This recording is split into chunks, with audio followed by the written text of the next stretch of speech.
The 9/11 attack on America looked so much like a formula action-packed Hollywood disaster movie that it had "Made in the USA" written all over it.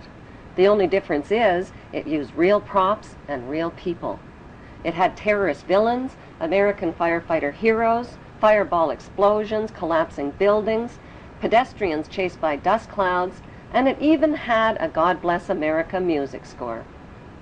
Well-positioned cameras shot the action-packed drama from every conceivable angle.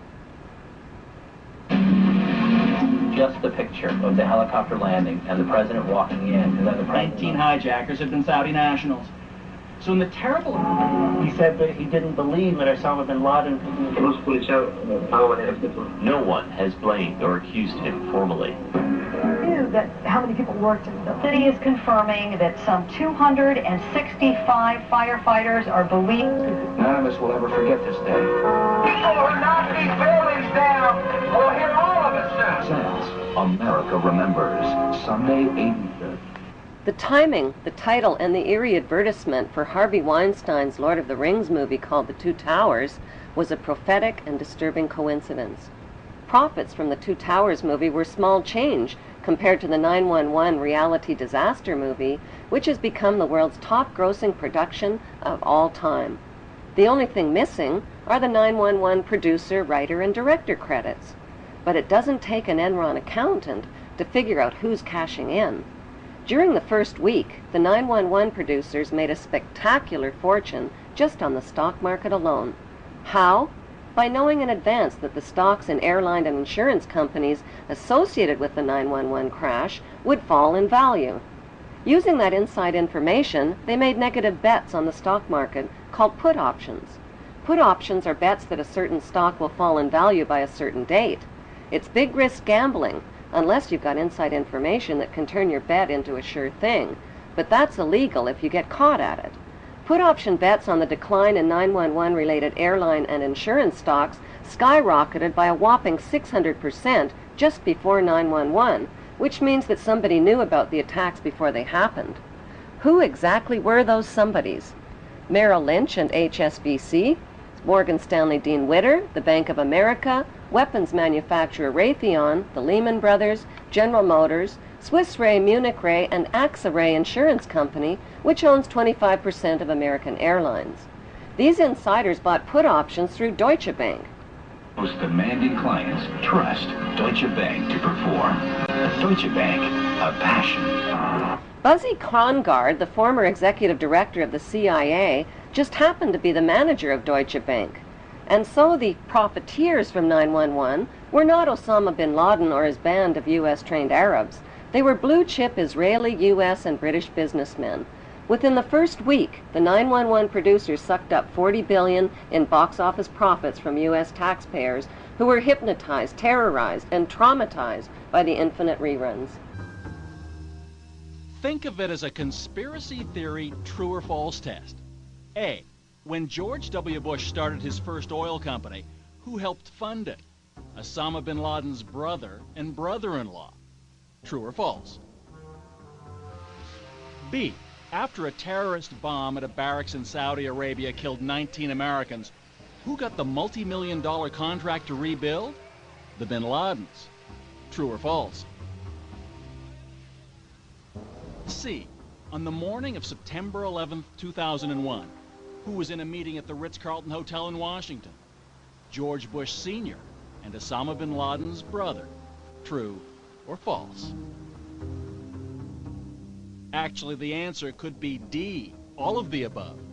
Because believe it or not, as far-fetched as they sound, each and every one of those things, the bin Laden link to the Bush Oil Company, the bin Laden construction contract after the terrorist bomb, and the bin Laden-Bush meeting on 9/11, is true.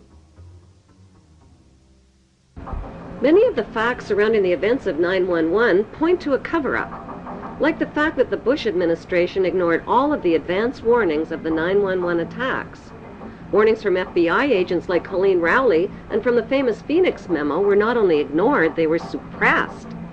FBI Deputy Director John P. O'Neill quit his job when his investigation of Osama bin Laden was blocked. According to a September 24th Newsweek article, top Pentagon officials canceled their travel plans for 911 because of security concerns.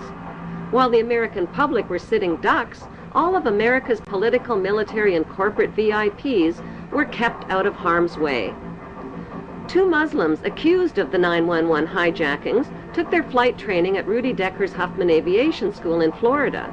Rudy Decker's is linked to the CIA and drug smuggling through Carib Air and Britannia Aviation, which shared the same small Venice airport with Decker's. The media reported that on the night before the attacks, accused ringleader Mohammed Atta and 2 other Muslim hijackers got drunk, fondled naked dancers in a Florida strip club called Shuckums, forgot their business card and their Quran holy book at the bar, publicly bashed America, and loudly boasted about impending bloodshed the next day. Would devoted and highly secretive Muslim hijackers risk their planned mission by attracting so much negative attention? And why were they in Florida instead of Boston the night before their suicide flights? On the early morning of September 11th, 19 Muslim men well known to intelligence and security agencies supposedly waltzed past airport security checks, boarded 4 passenger planes, and turned them into deadly missiles without even a hitch.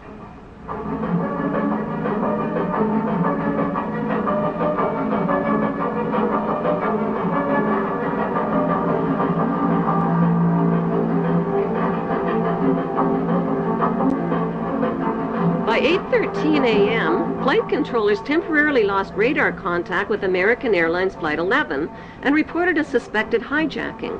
Even though Andrews Air Force Base is only 10 minutes from Washington, emergency response fighter jets took close to an hour instead of the typical 15 minutes to scramble and begin searching for the hijacked planes. By then, it was too late.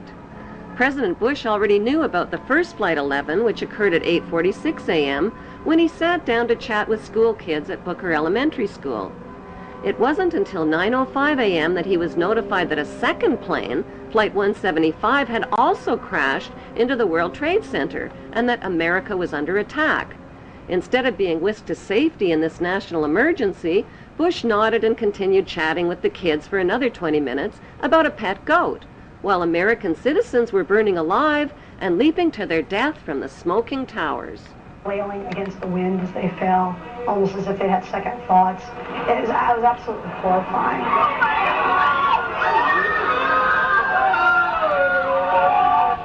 And you don't have to be a conspiracy theorist to wonder exactly what President George W. Bush knew about the attack, and when he knew it. According to the official White House version, it was at this moment in a Florida classroom that Bush learned the second plane had hit the World Trade Center and that the U.S. was under attack.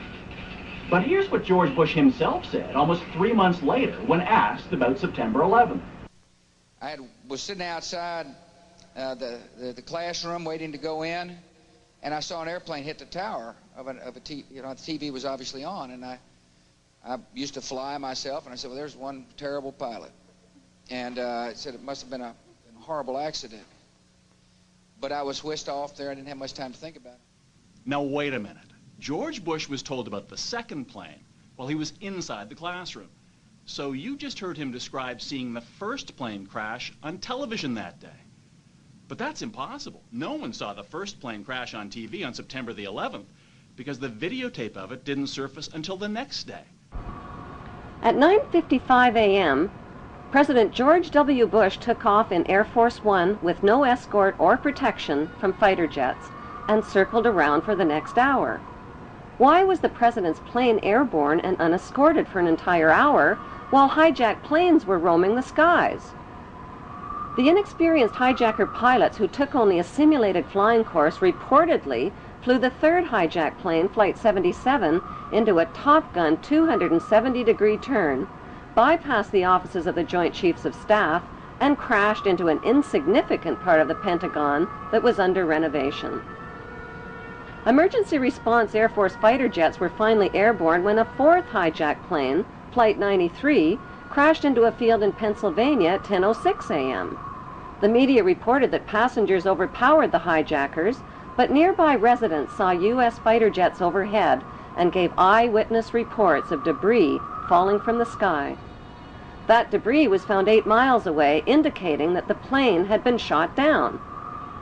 Within hours of the 911 hijackings, a massive Blame the Muslims campaign was launched by CNN and the media and continues to this day. In less than 48 hours, the names and mugshots of 19 accused Muslims were flashed across TV screens. If government investigators knew nothing, how did they identify 19 Muslim men as the hijackers so fast